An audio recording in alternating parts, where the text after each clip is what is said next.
अन्विताभिधानवाद।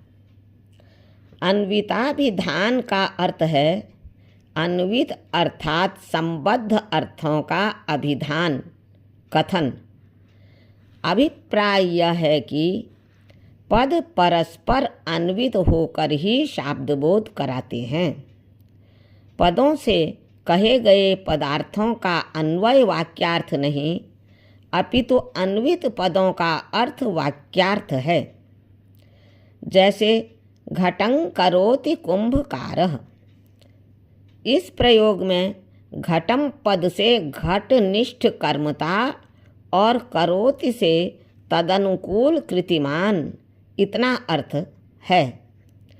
तब घटनिष्ठ कर्मतानुकूल कृतिमान कुंभकारः ऐसा वाक्यार्थ बोध अभिधा से ही होता है।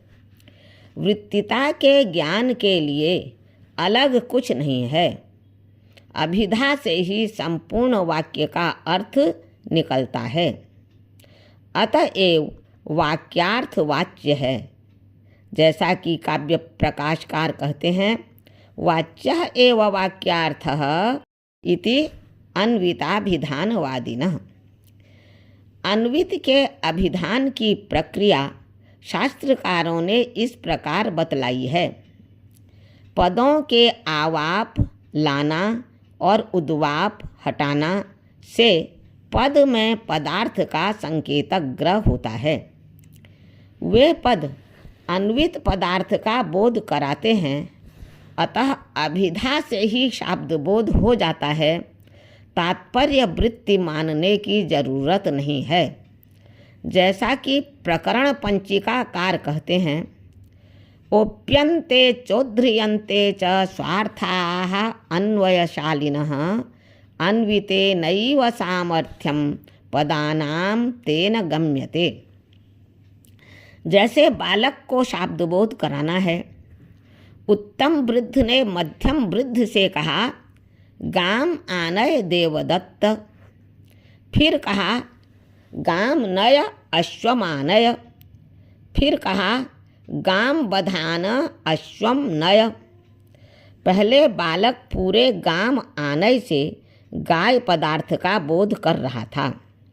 जब आनय का उद्वाप हो गया तब उसको गाम से गाय, सासना, लांगूल, ककुद, खुर, विषाण से युक्त प्राणी का बोध हुआ।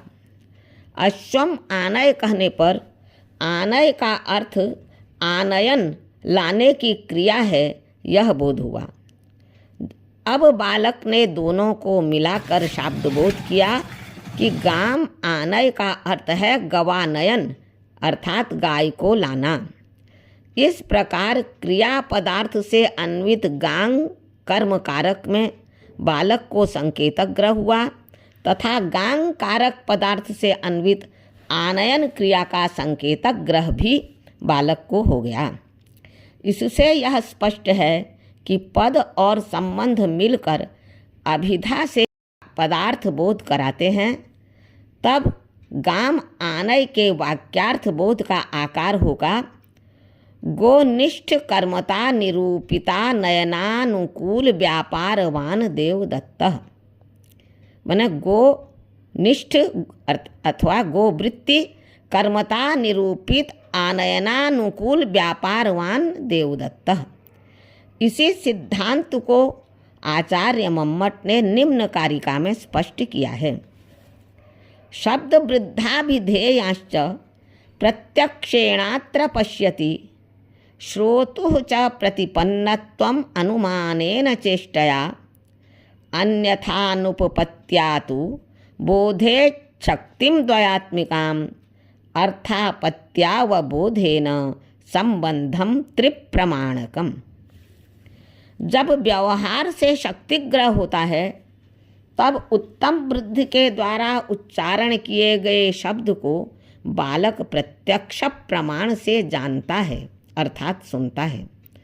मध्यम वृद्धि के द्वारा की गई गवानयन रूप क्रिया को आँखों से देखता है अर्थात सुचारू रूप से प्रत्यक्ष करता है।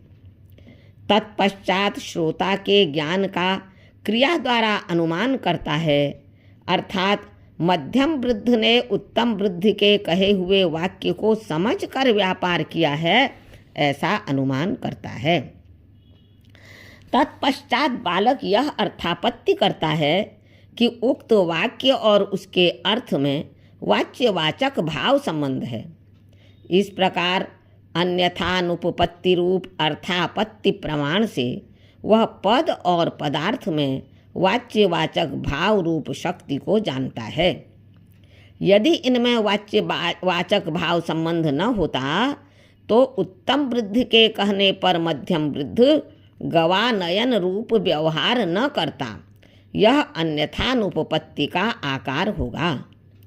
इस प्रकार प्रत्यक्ष अनुमान और अर्थापत्ति प्रमाणों से वाच्यवाचक भाव संबंध का बोध होता है।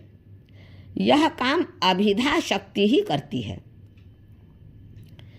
यदि कहा जाए कि इसमें गौरव दोष है तो यह कहना उचित नहीं, क्योंकि यह संपूर्ण प्रक्रिया अभिधा से ही उपपन्न है। दूसरी वृत्ति तात्पर्य नहीं माननी पड़ रही है। यहाँ यह भी विचारणीय है कि वस्तुतः अभितान्वयवादी और अन्विताभिधानवादी कौन है। काव्य प्रकाश की टीकाओं में भाट्ट मीमांसकों को अभिहितान्वयवादी तथा प्राभाकर मीमांसकों को अन्विताभिधानवादी बताया गया है, किंतु अन्य शास्त्रीय ग्रंथों के पर्यालोचन से प्रतीत होता है कि मीमांसक लक्षणा से वाक्यार्थ बोध मानते हैं।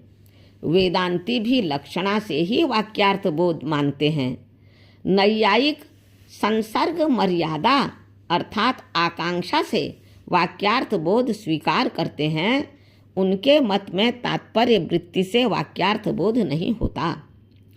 जैसा कि व्युत्पत्तिवाद शब्द खंड में यह उल्लेख है, शाब्द बोधे चैक पदार्थस्य अपर पदार्थेन सह संसर्गः संसर्ग मर्यादया भासते।